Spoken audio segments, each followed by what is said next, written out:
Ibisanzwe rero muri iki gitondo mumaze kubimenyera ko mbagezaho amakuru atandukanye y'abakomeje kugenda avugwa hirya no hino. Muri iyi nkuru yacu ndaza kuvuga ko inkuru nyamukuru iraza kujyana n'abaturage benshi be mu kibaya cya Ruzizi, n'amashusho arabigaragaza. Ni nyuma y'uko umutwe wa M23 ukomeje guhunga.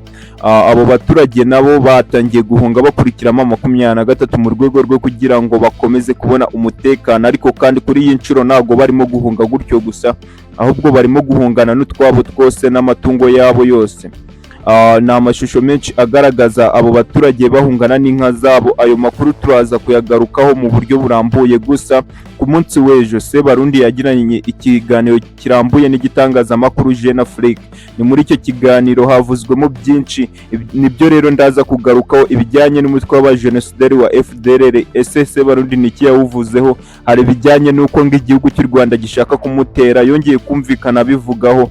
Ayo makuru ndaza kuyagarukaho. Ndaza no kukubwira ko yavuze kuri General Arengiyome Bunyoni, avuga ko impamvu yamufunze uwo mugenerali yari amaze kwishira hejuru y'amategeko yose. Muri rusange turaza kugaruka ku bijyanye n'aya makuru ajyana n'iki kiganiro, ariko kandi u Rwanda narwo rwagize icyo ruvuga kuri uyu Sebarundi, cyane ko yari yaruvuzeho anavuga kuri abo bajenosideri bagamije kumuhungabanyiriza umutekano, avuga ko ikibazo cyabo kizwi, ariko kandi akaba yanavuze mu buryo busa nko kwisubiraho, kuko hamwe yavugaga ko badafatanya neza 100% n'uyu mutwe wa FRDC n'abo bajenosideri, ahandi akumvikana avuga ko bafatanya. Byari ibintu bivangavanze. Olivier Nduhungirehe yagerageje nawe kumunyomoza, bivuze ko icyo kiganiro nacyo turaza kugiteramo amaso. Ariko kandi si ayo makuru gusa, ndaza no kukubwira ko nyuma y'uko hakomotse muri Uganda Therese Kayikamba yakomereje i Nairobi, bigaragaza ko byanze bikunze Repubulika Iharanira Demokarasi ya Kongo irashaka ko Uganda na Kenya noneho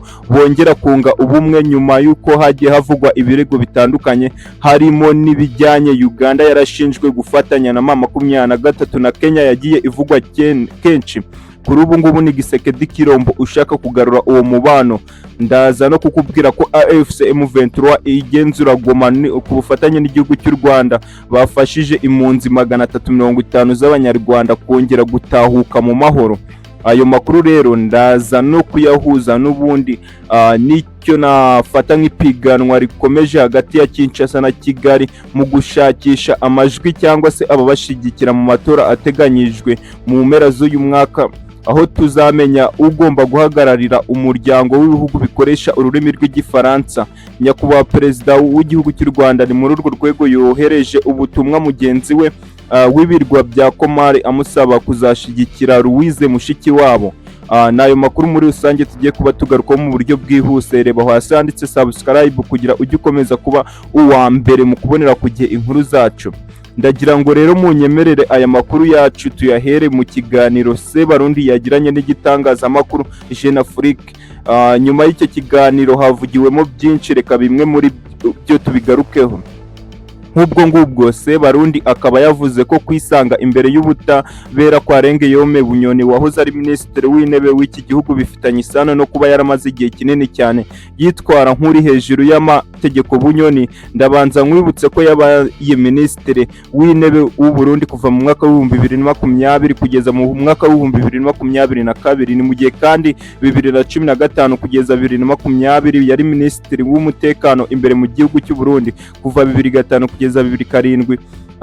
Yari umuyobozi mukuru wa polisi y'u Burundi. Ni imbere yaho cyangwa se nyuma yaho n'ubundi uyu Arengiyome Bunyoni yagiye akora inshingano zitandukanye kugeza ubwo umwaka wa 2025 yakatiwe igifungo cya burundu n'urukiko rw'ikirenga rw'u Burundi. Hari nyuma yo kumuhamya ibyaha 7 bikomeye birimo nk'ubwo ngubwo gushaka guhirika ubutegetsi, gucura imigambi yo kugirira nabi perezida, hari gusuzugura abayobozi b'igihugu, gutunga intwaro mu buryo bunyuranyije n'amategeko, ndetse no guhubanganya imiterere ya leta. Yewe rero hakaza n'ikindi cyaha cyo kwaka inyungu zitemewe n'amategeko ndetse no kwikungahaza mu buryo butemewe. Ariko kandi muri Werurwe 2026, ni nyuma y'imyaka hafi 3 afunzwe, Bunyoni yaje gufungurwa kubera impamvu z'uburwayi. Nk'uko byatangajwe na Sebarundi, Ni mu kiganiro rero yagiranye na Jeune Afrique, Perezida Evariste Ndayishimiye akaba yabajijwe nimba gufungura Bunyoni atari umugambi wo kugira ngo amahoro ahinde mu gihugu cy'u Burundi, ngo cyane ko Arengeyome Bunyoni nawe ubwe afite abamushigikiye benshi imbere mu Burundi, haba abaturage, abasirikare cyangwa se n'abayobozi. Perezida Ndayishimiye yavuze ko Bunyoni yafunguwe kubera impamvu z'uburwayi, ndetse ko abashobora kuba batekereza ibindi bitandukanye n'ibyo baribeshya. Ati oya naho bihuriye n'ibyo ngibyo ubajije. Ni umwe mu bantu mu bihe byasize bitwaye nk'aho bari hejuru y'amategeko, akaba yaraburanishijwe maze ahamwa n'ibyaha kandi arabihanirwa. Buri mezi 6 dukora igenzura mu magereza tugamije kurekura abantu batagiteje ibibazo. Twabonye ko arwaye cyane kandi ko mu mezi yose twagiye tumukontorora twatumaze kubona neza ko ari umwe mu batagiteje ikibazo. Na jambo yaragifite, natwe rero ntago tugifite gufunga umuntu utagiteje ibibazo. Bunyoni ndakwibutsa ko yajyanwe mu bitaro bya Gitega tariki ya 9 2025, hari nyuma yaho imirimbanyi z'uburenganzira bw'ikiremwa muntu zamusuye mu cyumba cyihariye yarafungiwemo zikagaragaza ko ashobora no kuzapfa. Uyu mugabo yari umwe mu bayobozi bafite imitungo myinshi irimo imyubako n'imodoka, ariko urukiko rwaranzuye ko yose ifatirwa ikagurishwa kugira ngo yishure ibyo yashinjwaga mu kubijyana no kwiba umutungo wa leta. Ntabwo biramenyekana nimba imitungo ye yose rero azongera kuyisubizwa. Usibye wenda ibyo bijyana na Bunyoni, amagambo yatangajwe na Perezida w'Uburundi Sebarundi mu kiganiro yagiranye Jeune Afrique yakomeje guteza impaka mu karere k'ibiyaga bigari, cyane cyane ku bijyanye n'intambara y'Iburasirazuba bwa Repubulika Iharanira Demokarasi ya Kongo n'umubano hagati y'u Burundi n'igihugu cy'u Rwanda. Ni mu byo yavuze Perezida Ndayishimiye yagarutse cyane ku mutwe w'abajenosideri wa FDLR n'uruhare rw'ingabo z'u Burundi muri Repubulika Iharanira Demokarasi ya Kongo, ndetse mu buryo butongoye yumvikana ashinja u Rwanda kugira imigambi mibisha ku gihugu cye. Ni muri icyo kiganiro nyine Perezida Ndayishimiye yavuze ku kibazo cya FDLR kizwi, nawe yongera kubihamya, aravuga ngo icyo kibazo rwose turakizi kandi impande zitandukanye zemera kuzikemura, ariko u Rwanda rugakomeza kubigora. Yagize ati twese twemeranya ko FDLR igomba gusenwa mu buryo budasubirwaho. Harimo na Perezida Felix Antoine Tshisekedi Kirombo ushigikiye ko uyu mutwe tuwusenya, kandi Tshisekedi yasanze iki kibazo gihari kugeza n'uyu munsi, ariko kandi nubwo yazaga ku butegetsi yarazibizi neza ko iki kibazo gihari kiragoye, ariko nanone igisubizo gikwiriye kuva ku gusenya uyu mutwe. Ariko iteka ryose iyo tugerageje gusenya uyu mutwe u Rwanda ruraturwanya. Aya magambo akaba yashimangiye ko u Burundi bubona ko FDLR ari ikibazo gikomeye ku mutekano w'akarere, ariko kandi yongera kumvikana avuga ko gusenya uyu mutwe hari ababirwanya. Perezida Ndayishimiye yavuze ko ingabo z'u Burundi ziri muri Repubulika Iharanira Demokarasi ya Kongo ngo zirakorana bya hafi na FARDC.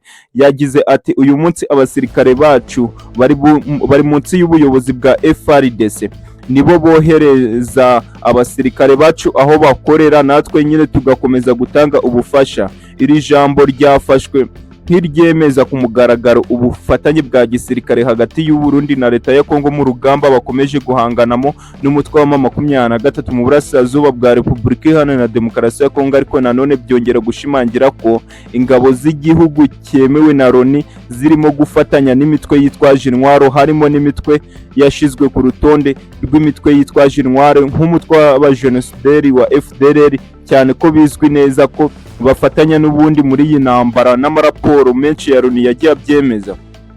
Perezida Ndayishimiye kandi yavuze ko u Rwanda rufite imigambi mibisha ku gihugu cye.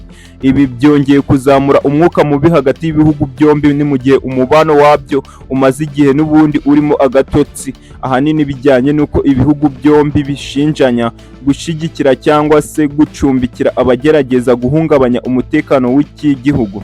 Ni nyuma y'aya magambo Minisitiri w'Ububanyi n'Amahanga n'Ubutwererane w'igihugu cy'u Rwanda Olivier Nduhungirehe yahise amunenga abinyujije ku rubuga rwe rwa X. Nduhungirehe yabanje gusubiramo amagambo Perezida Ndayishimiye yavuze ati ingabo z'u Burundi ziri munsi y'ubuyobozi bwa FARDC kandi zirakora ibyo zitegetswe na FARDC. Hanyuma rero Olivier Nduhungirehe agaragaza ko nyuma y'akanya gato Perezida Ndayishimiye yongeye kuvuga ko ingabo z'u Burundi n'iza FARDC zidakorera hamwe mu buryo zirwanamo ku rugamba, ahubwo buri ruhande rufite uburyo rurwanamo.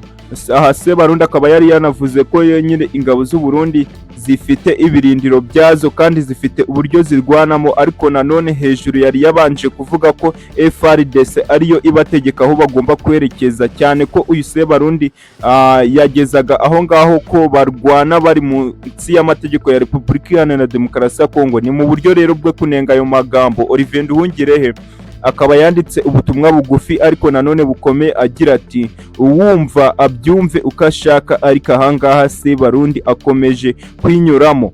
Yongeyeho utu emoji agaragaza gutungurwa ibintu benshi basobanuwe nk'uburyo bwo kwerekana ko amagambo ya Perezida Ndayishimiye avuguruzanya. Aya magambo aje mu gihe ikibazo cy'imikoranire hagati ya FARDC, ingabo z'u Burundi n'umutwe wa FDLR bikomeje kuvugwaho cyane mu karere ndetse no gutuma umutekano w'akarere ahubwo uhungabana. U Rwanda rumaze igihe rushinja leta ya Kongo n'iy'u Burundi gukorana na FDLR, mu gihe Kinshasa n'u Burundi bakomeje kuvuga ko bari mu rugamba rwo guhashya imitwe yitwaje intwaro yose. Ibi rero bikagaragaza ko nubwo hari ibiganiro by'amahoro bikomeje hagati ya Repubulika Iharanira Demokarasi ya Kongo na M23 cyangwa se u Rwanda na Repubulika Iharanira Demokarasi ya Kongo, ariko kandi umwuka mubi hagati ya Kigali na Gitega uwo nawo ukomeje kwiyongera. Abasesenguzi bakavuga ko amagambo nk'aya ngaya ashobora kurushaho gukaza umwuka mubi mu karere, gukoma mu nkokora ibiganiro by'amahoro byari bikomeje ndetse no kongera kutizerana hagati y'ibihugu byo mu karere. Iki kiganiro cya Perezida Ndayishimiye ndetse n'igisubizo cya Minisitiri Olivier Nduhungirehe byongeye kugaragaza uko ikibazo cyo mu burasirazuba bwa RDC gikomeje kugira ingaruka ku mubano w'ibihugu byo mu karere. Ni mu gihe amahanga akomeje gushaka uburyo bwo kugarura amahoro, amagambo ya politike no kutumvikana hagati y'abayobozi bikomeje kuba kimwe mu bishobora gukomeza cyangwa se gukongeza cyangwa se kongera ubushamirane mu karere. Ibuka gukora subscribe ndetse na comment kujya tubanemo 5 kuri 5. Nkubwira ati asante sana, duhuriye mu makuru akurikira mu kanya.